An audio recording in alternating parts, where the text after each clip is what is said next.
At Town Hall 15, good attacks equal more 3 stars. So let's give you 3 of the best and most simple attack strategies you can use for more 3 stars. For our first army, we have the Super Archer Blimp Hydra. It's a super easy army with a bunch of different bases it can hit, but alongside being very easy to use step by step. So your first step is going to be the Super Archer Blimp. You are going to either use the Grand Warren ability to protect the blimp, or use a Lava Hound or Ice Hound. Try to go in for an air defense that is close to something key, like an Eagle Artillery or even the Monolith. Once your blimp goes down, place in your invisibility spell alongside your 2 clone spells once the Super Archers start firing. Drop in a Rage and start timing your invisibility spells every 4 seconds. It doesn't matter if there is an invisibility spell tower, you should be completely fine. Just make sure that the Super Archers are out of range of the Barbarian King or the enemy clan castle, especially if it is a ground-based one, and that will allow your Super Archers to deal massive damage. Even if you do miss out on the Town Hall, you'll have another chance. So basically, after that, you've got your next step, which is funneling, and of course, your Hydra spam. The funneling is very simple. All you're going to do is use your Barbarian King and Archer Queen to clear out one area, alongside using your dragons and balloons alongside dragon riders to start moving into the base. If you're not going into any enemy defenses immediately, you can hold on to your dragon riders. You want to make sure that what you're doing is, if you miss the Town Hall with the Super Archer Blimp, you go for that said Town Hall with the dragons and dragon riders, even if you have to do a little bit of funneling to get them to go there. Using a Grand Warren ability would be really nice to protect them through the poison, and that will allow your Royal Champion as well to move alongside them. I'd recommend using Diggy on her over the Phoenix, considering the stun is really strong at Town Hall 15. One common mistake is just missing out on the Town Hall with the Super Archer Blimp. If you panic from there, you're going to struggle. And that is where this strategy might be at fault, so you really have to consider those small things. For our second army, honestly, it is one of the stronger options here, the Zap Titans. This strategy works on any base and is super flexible. Alongside that, it's extremely easy to understand. You're basically going to start off with 3 things. You're going to use a Warden Walk, a Flame Flinger, and of course, your lightning spells. The Flame Flinger can be used on one side of the base, same thing with the Warden Walk to carve out 2 different sides. The lightning spells, on the other hand, are a bit more finicky. You can use your lightning spells to remove something like a multi or single target Inferno for funneling purposes, or you can also remove value such as the Monolith, Scattershot, Spell Towers, and the Expo, those of which need to be kind of close together to get something.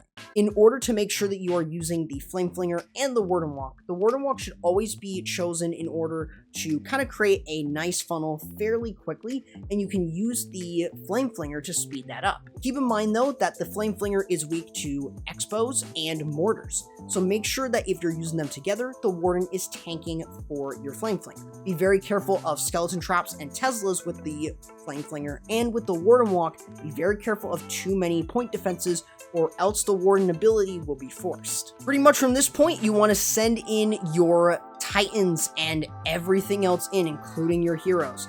You want to use an early Rage spell and use the Grand Warren ability. This is incredibly important as you move into the core, and you want to protect as many Titans as possible. If you don't protect any or very few, they're more than likely going to die. As you get towards the Town Hall, you really got to be very careful of going through with it, especially since the poison will take down the healers. So you want to make sure that you are protecting as many of them as possible as they move across. What you should also have in your back slot, though, is the Royal Champion.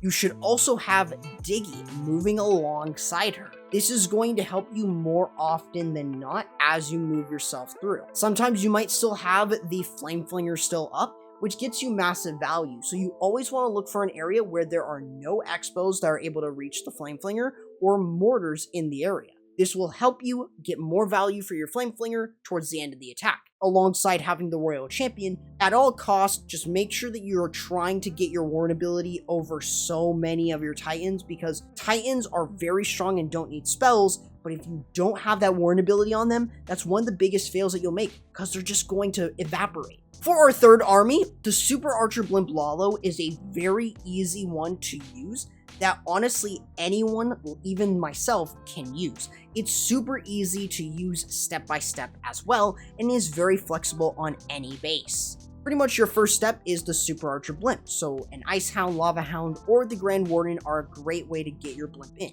Don't get it too close to the Town Hall, and you already know how to deploy it like I mentioned earlier. Just be very careful of poison spell towers. They are a very big thing to deal with, so make sure that if you are seeing that and you're going to hit it with it, make sure that you're hitting away from the poison spell tower.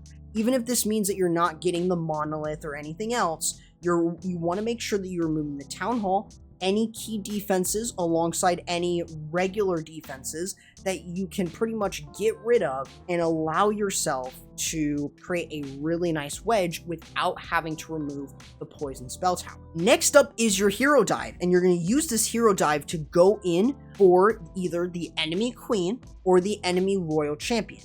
Whichever is close enough from where you started your Super Archer Blimp is where you will want to send in your heroes. This can be really good and offer you a lot more. If you already removed the enemy Archer Queen with the Super Archer Blimp, then this means that this is a huge advantage to you. Other than that, it's going to set you up really nicely. Whichever is close enough from where you started your Super Archer Blimp is where you will want to send in your heroes. This can be really good and offer you a lot more. If you already removed the enemy Archer Queen with the Super Archer Blimp, then this means that this is a huge advantage to you.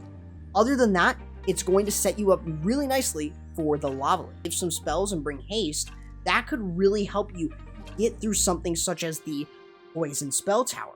This allows you to use the Grand Warden ability alongside haste in order to get them to go towards something of value, such as a multi, or a monolith, or really anything that is splash related or will take down your lava loon pretty dang quickly. So it is a very great option that you have. Don't forget about cleanup. That is one of the biggest mistakes that you'll make. Other than that, be very careful about your lava loon. If you're going to use it surgically, make sure you have a couple groups to funnel so you can have one big massive group going through the base. So with all of that being said, these armies are incredibly strong.